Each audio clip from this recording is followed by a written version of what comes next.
Vocês como jovens, não sei se vocês dois como casal ou você analisou que era ateu, ou seja, em sua juventude, para a fase adulta. Hoje vocês, em especial você, pela glória, etc., têm atuado de forma muito forte com relação à questão do criacionismo. Você, doutor Guilherme, pai e filho e outros. Como jovem, e aqui tem jovens que talvez vivenciam o mesmo dilema que você um dia vivenciou, quais evidências você encontrou para, no caso, crer em Deus, no caso, deixando o ceticismo, o ateísmo, ou vocês nesse contexto, que pode inspirar para outros jovens no mesmo contexto, não mesma dúvida, e quais bases você consegue ter ou visualizar na vida de vocês que, por que optar pelo criacionismo ao invés do evolucionismo? Então, quais bases científicas, teológicas, que você visualiza na área apologética dessas jovens e jovens cristãos, essas duas questões? Eu nunca fui ateu, na verdade, né? Eu nasci no lar católico, cresci no lar católico, com 15 anos eu considero que tive uma conversão no catolicismo, eu passei a participar ativamente até os 15 eu ia com a minha mãe levava a gente para a missa, a gente acompanhava, meu pai nunca foi de igreja, mas a minha mãe sempre foi muito religiosa. Hoje ela é adventista, que é outra história, né? Eu dei estudos bíblicos para ela, depois que eu me batizei também. Você vai falar, eu dei estudos da minha mãe e da minha irmã mais nova. Com 15 anos, então, eu passei a participar de pastoral da comunicação, pastoral da juventude, grupos assim, de jovens da Igreja Católica. Fui bem envolvido. Passei 2 semanas no seminário católico fazendo estágio para ver se eu queria ser padre. Eu queria ser padre e fiquei no seminário para receber palestras, orientações. Acabei não ficando lá. Mas sempre muito envolvido com a igreja. Ali pelos 17, 18 anos, eu comecei a ter umas dúvidas, porque eu era da teologia da libertação. Não sei se vocês vão falar. Está na modinha hoje de novo, especialmente no meio adventista. Eu vejo isso para mim é tão assustador, porque eu fui nesse movimento há 30 anos, né? Ou mais de 30 anos. E aí ver protestantes e adventistas meio que namorando essas ideias, isso para mim é bastante estranho, porque para mim tem cheiro de naftalina, uma coisa antiga, velha, ultrapassada. Para adventista de hoje pode ser que pareça novidade, né? Porque não conhecia. Então eu lia Leonardo Boff, eu lia Felipe, essa turma toda aí, que até hoje continua aí escrevendo, falando, né? Umas ideias um pouco diferentes agora, mas na base ainda é a teologia da libertação. Só que a teologia da libertação, ela é política e desfaz a Bíblia. Portanto, depois você que revolve esse assunto, né? Mas assim, milagres não importam. Se passado pelo mar vermelho com água pela cintura ou se o mar se abriu, tanto faz. É mais provável que passaram com água pela cintura, a maré baixa. Sabe, os milagres não importam. Importam são os ensinamentos que eu extraio para aplicar segundo a minha ótica marxista. Isso é teologia da libertação. Tá? O proletário é o pobre, é o sofredor, e nós temos que pregar o Jesus revolucionário que veio para resolver os problemas do mundo. Volta de Jesus, eu nunca tinha ouvido falar. Passei por seminário, fui líder paroquial, dava palestra na diocese de Tubarão e nunca ouvi falar em volta de Jesus enquanto era católico. Você tem uma ideia de como essa teologia é mundana, é secular, né? E aí eu comecei a questionar algumas coisas, né? Por exemplo, de onde veio tudo isso, esse universo maravilhoso? Eu era darwinista, para somar, eu era marxista, darwinista. Minha cabeça era essa. Eu olhava para o universo, para as estrelas, eu sempre gostei de estudar astronomia, né? No almoço a gente conversou um pouco, né, com o irmão lá sobre isso, brevemente sobre astronomia, sobre cosmologia. E mas o darwinismo diz que o universo surgiu, a vida também surgiu, somos animais evoluídos. Mas não faz sentido isso, né? Eu vejo ordem, eu vejo planejamento, eu vejo um design aí fora. Aí eu ia para a minha teologia da libertação e não dava respostas. Eu ia para os livros de cunho darwinista, não dava respostas. Eu comecei a ficar desanimado dessa procura. Eu acho que eu teria assim, um ceticismo e talvez, se Deus não tivesse me encontrado no ensino médio, um adventista me encontrou, eu teria virado um agnóstico. Não conseguiria ser ateu, eu acho. Que é demais, você tem que ter muita fé para ser ateu. mas eu acho que um agnosticismo até talvez eu abraçasse. Não sei o que eu creio. Mas aí no ensino médio, quando eu cursava química lá em Criciúma, eu conheci uma adventista, o Bernardinho e a Miriam conhecem muito bem, o Vanderlei, Rick, um jovem muito preparado, estudioso da Bíblia, tinha que ser alguém assim, porque eu não fui fácil. Então, 3 anos ele teve paciência comigo. Paciência, não é paciência, né? Na verdade, a paciência dele teve limite e foi bom para mim. Porque chegou um momento que falou assim: olha, eu já vi que você não quer saber de nada, então você vai ser mesmo uma Agripa, eu sei que você vai ser um Paulo moderno, então você vai ser uma Agripa pelo jeito. Então, o que é Agripa? Quem é esse cara? Aí eu fui pesquisar no livro de Atos. Agripa foi aquele rei judeu, conhecia o judaísmo, quase aceitou a pregação de Paulo, mas se perdeu. Aí eu pensei: não quero ser Agripa. Não, de jeito nenhum, não quero ser Agripa. E aí aconteceram várias coisas que Deus permitiu que acontecesse para que eu pudesse me converter. Mas foi no ensino médio, quando eu conheci a mensagem adventista, que tudo fez sentido. Por isso eu fico espantado quando eu vejo pessoas que estão indo para o caminho inverso do que eu fiz, entendeu? Porque eu abandonei o marxismo, eu abandonei o darwinismo, abandonei uma série de filosofias e ideologias para abraçar o adventismo bíblico, que abriu minha cabeça, me deu esperança. Eu descobri que Jesus vai voltar, eu descobri que eu sou criado por Deus, não sou um acidente cósmico. Eu descobri que há um santuário celestial, Jesus está lá cuidando de nós. Descobri que os mortos estão dormindo, não estão aí vagando, sofrendo, estão aguardando inconscientemente a volta de Jesus. Foi bom saber disso.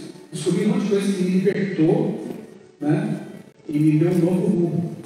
Então, resumindo a história, porque ela é bem longa, foi isso aí.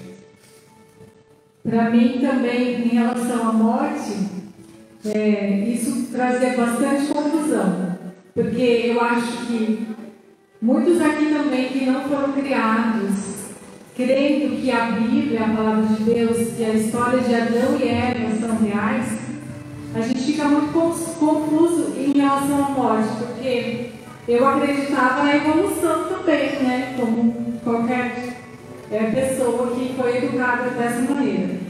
Acreditava que o mundo, né, tinha evoluído, que a vida tinha evoluído. Mas no que isso implica? Eu acreditava em Deus, que existia um Deus, mas que Ele criou a evolução.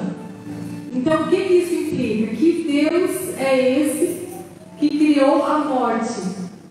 Então, se Deus criou a morte, Deus seria tão amoroso, tão cuidadoso da gente? Se Ele criou a morte, se a morte é algo natural? E eu ficava em dúvida em relação ao ministério de Jesus mesmo.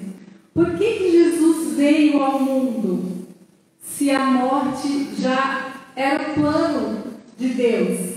Entendem? Jesus veio ao mundo, como nós cremos através da Bíblia, porque a morte veio por causa do pecado de Adão e Eva. Então Jesus veio ao mundo para nos resgatar do pecado e para acabar com a morte, né? Para que a gente tivesse a vida eterna.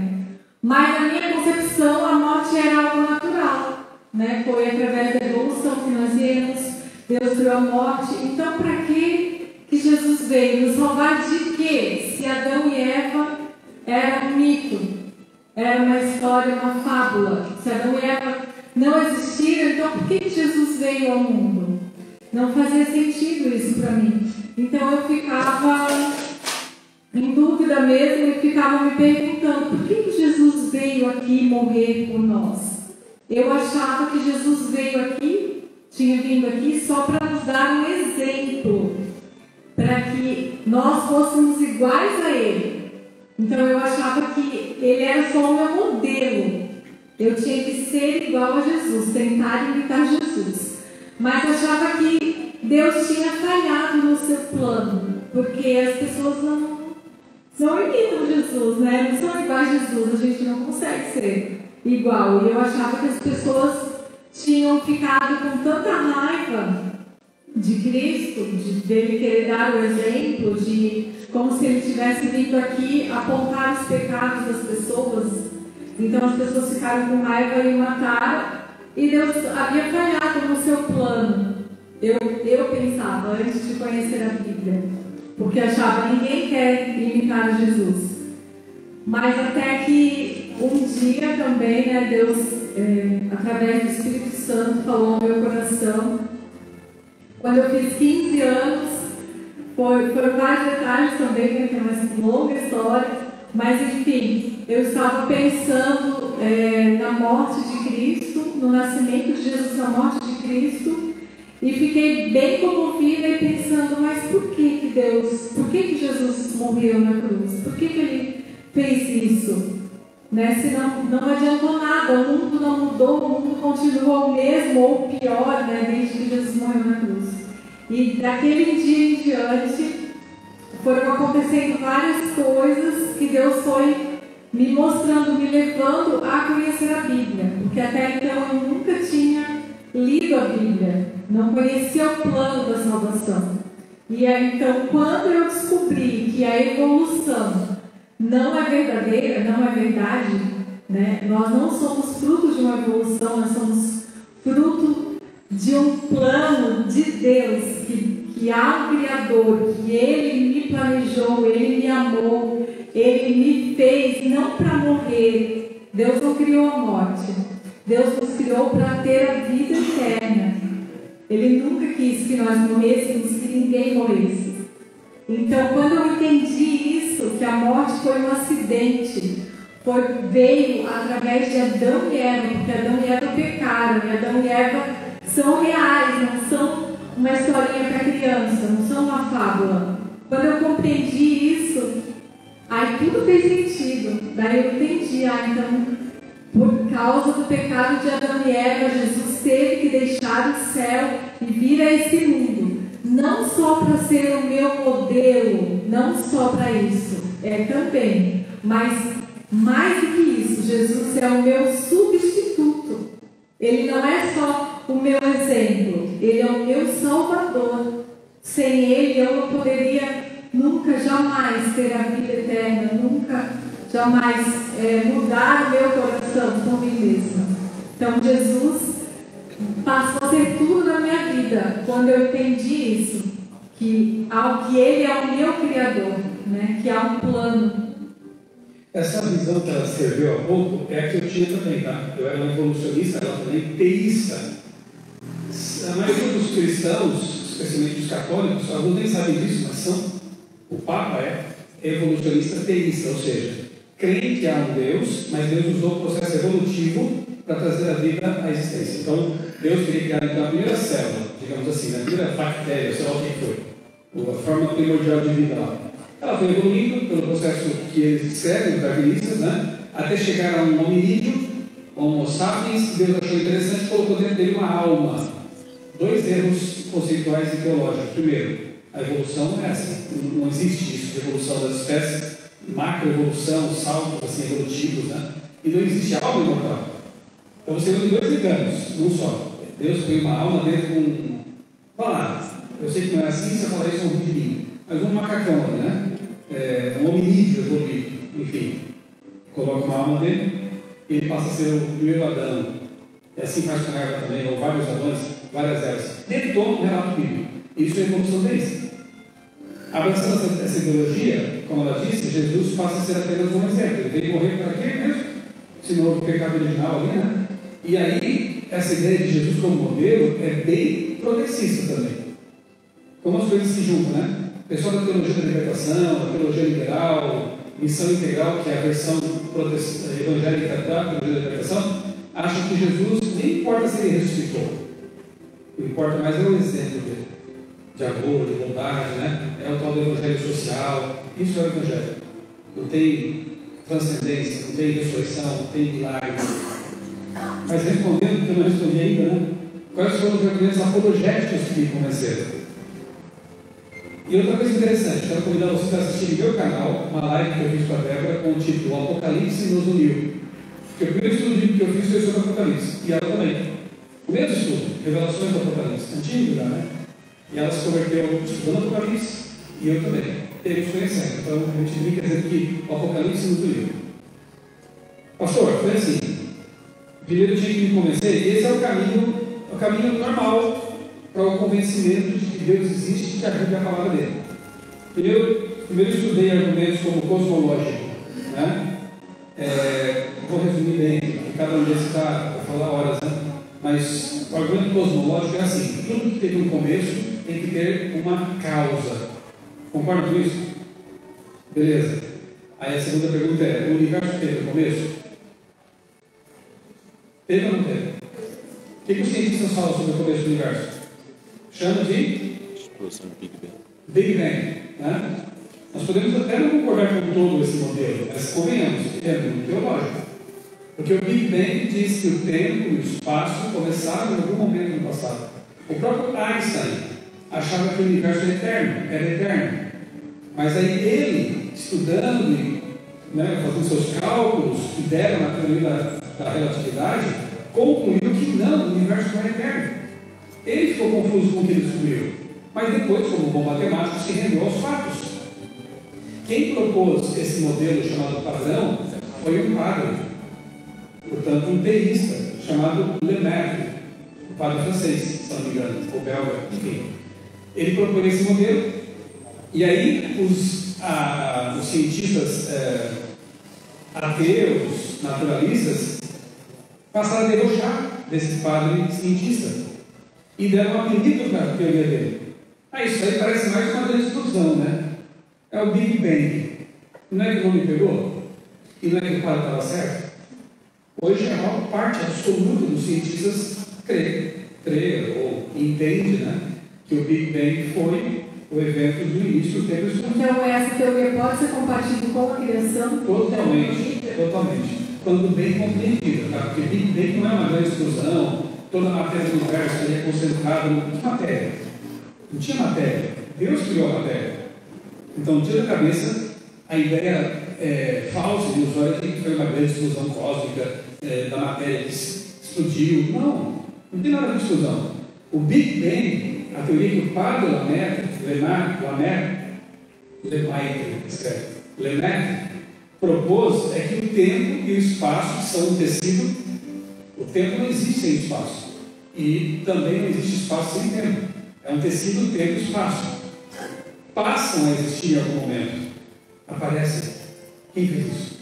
O argumento cosmológico diz: tudo que tem um começo tem que ter uma causa. A ciência, os cientistas entenderam que o universo teve um começo. Quem foi a causa? Essa questão eles evitam por quê? Porque ela transcende, segundo eles, o que as ferramentas científicas podem investigar. Eles deixam essa questão para a metafísica, para os teólogos, né? Mas não dá para fugir do fato de que teve um começo e tem que ter tido uma causa. Para nós, que somos cristãos teístas, a causa é Deus, né? Mas calma, não cheguei em Deus ainda. Eu estou fazendo um caminho de engenharia reversa, quase assim, né? Tem um argumento teleológico também, que é o do design inteligente. Tudo que tem um projeto tem que ter um projetista. A vida foi projetada? Essa é a questão que tem que ser analisada. Quando eu começo a investigar a vida, o DNA, eu fiz uma pós-graduação em biologia molecular e celular. É uma pós só para estudar a célula. Gente, não tem como, não consigo analisar uma célula. Darwin não tinha a menor ideia do que era uma célula, porque no tempo dele não tinha microscópio para investigar a célula. Tanto que o Michael Behe chama isso de caixa preta.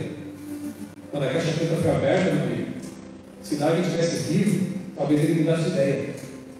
Darwin não era tão fanático quanto alguns seguidores dele são, né? E Darwin nunca falou sobre a origem da vida, a origem das espécies. O livro dele tem um título errado. Darwin falava da diversificação das espécies, mas o livro tem como título A Origem das Espécies. Eu tenho esse livro, não fala nada de origem. Fecha para isso. Tá bom? Argumento teológico, né? Tem projeto, tem que ter um projetista. Aí eu analiso a célula, analiso o DNA, que tem informação ali absurda. É mais de 1,5 GB de informação dentro de cada célula. Então, você tem trilhões de células, você vai ter 60 zettabytes de informação redundante dentro de você. Vai dizer que a informação surgiu nada? Vou publicar agora, na pós-pesquisa da Lei de Saúde, um artigo que a minha sobrinha